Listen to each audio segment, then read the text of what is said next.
Hi, it's Elia. Today is October the 23rd, and obviously autumn has started. But here in Germany, the days have been getting much shorter, like it happens every single year. And so when I get back from work, all I want to do is curl up with a book and not move until it's bedtime. I noticed over the past few years that I tend to gravitate towards the same genre or the same types of books around that time of the year. In this video, I will share with you my book recommendations for when the days are just, getting darker and you need good books and good tea.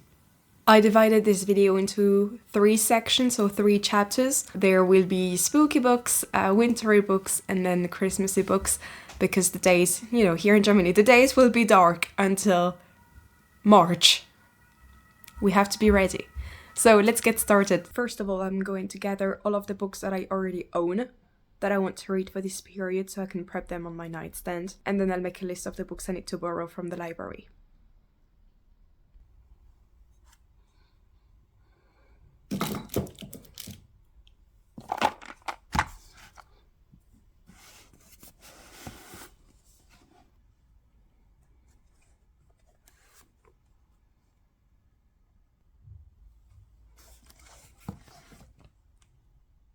Excuse me?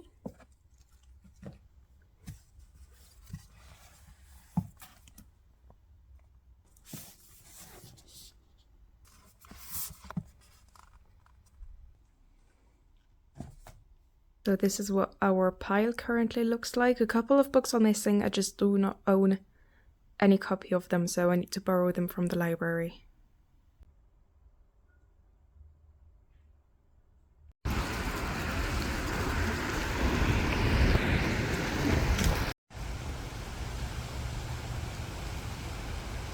Hi! I actually recorded this video a few days ago, but the audio track got corrupted and I had to do it again, so hello!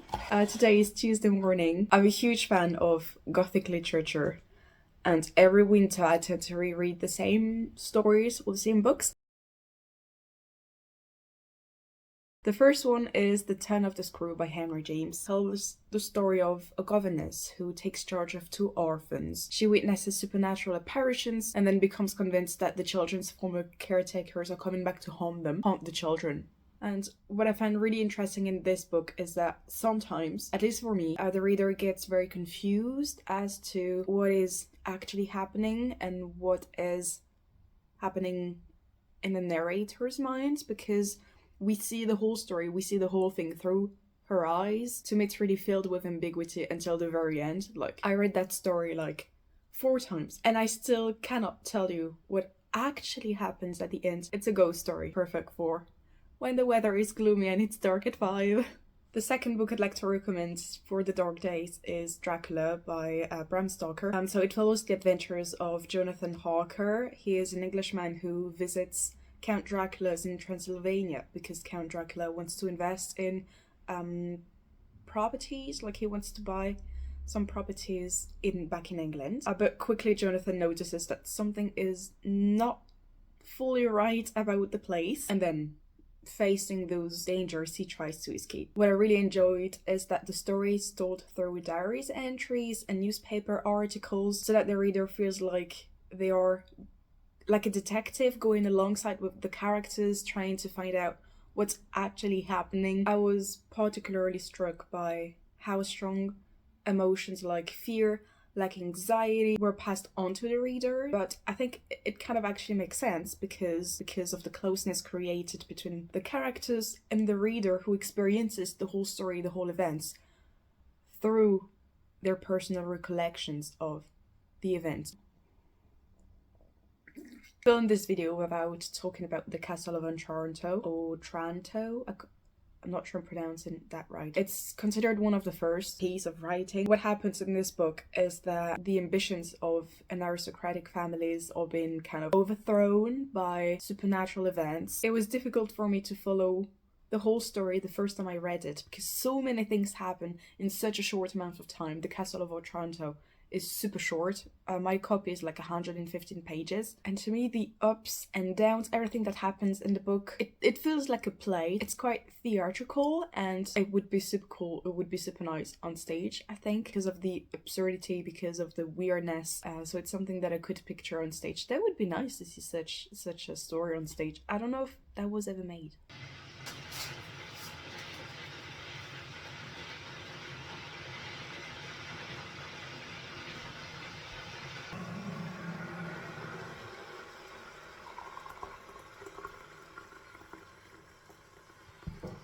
Next, winter books. Every single winter, I reread the Harry Potter series. I'm not going to introduce Harry Potter, that's probably useless, and some other people might do that much better than I do. It's like a tradition for me. It feels like a warm hug. It feels like going back to Hogwarts and meeting up with old friends again.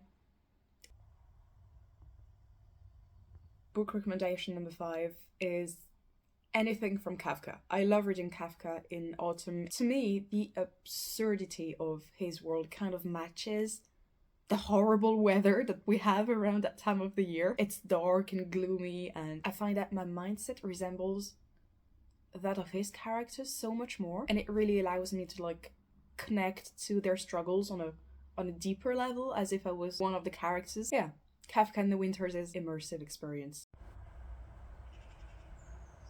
And the last winter book recommendation that I have for you is actually a French book. So it's called Blanc, meaning white, and it's written by Sylvain Tesson. He's a travel writer. In Blanc, he narrates his trip through the Alps over the course of 3 winters, and he tells us about his trip. He's completely surrounded by white because, you know, the snow. He shares with us the beauty of the place, his reflections on nature, on human connections. I'm not a literary critic. I'm not an expert. I did not study literature, but to me his writing is poetic and sarcastic, and yet he manages to balance both beautifully. Highly recommended.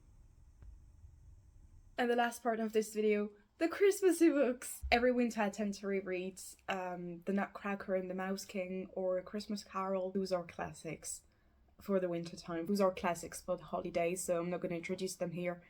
Again, there are some other people who are doing it much better than I do. But I'd like to talk to you about a poem. It's called Christmas at Sea. And this is also my last Dark Days book recommendation. So the poem starts with a young sailor and his crew. They're caught in a storm. And as they are fighting the rain, fighting the ice, trying to get the ship further out into the high sea, the sailor notices his parents that stayed on shore as he leaves on Christmas morning out into the high sea. He reflects on time passing, on... I love the rhythm first of the poem. The rhythm really mimics the ebbs and flow of the sea, but the theme to me is also really important. As a person who lives abroad, I do not really often get to see my family or my friends who live back home, and I have to say I empathize a lot with this young man. For some people, the holidays bring a feeling of sadness, of isolation, and it's really comforting to me to know that it's an experience that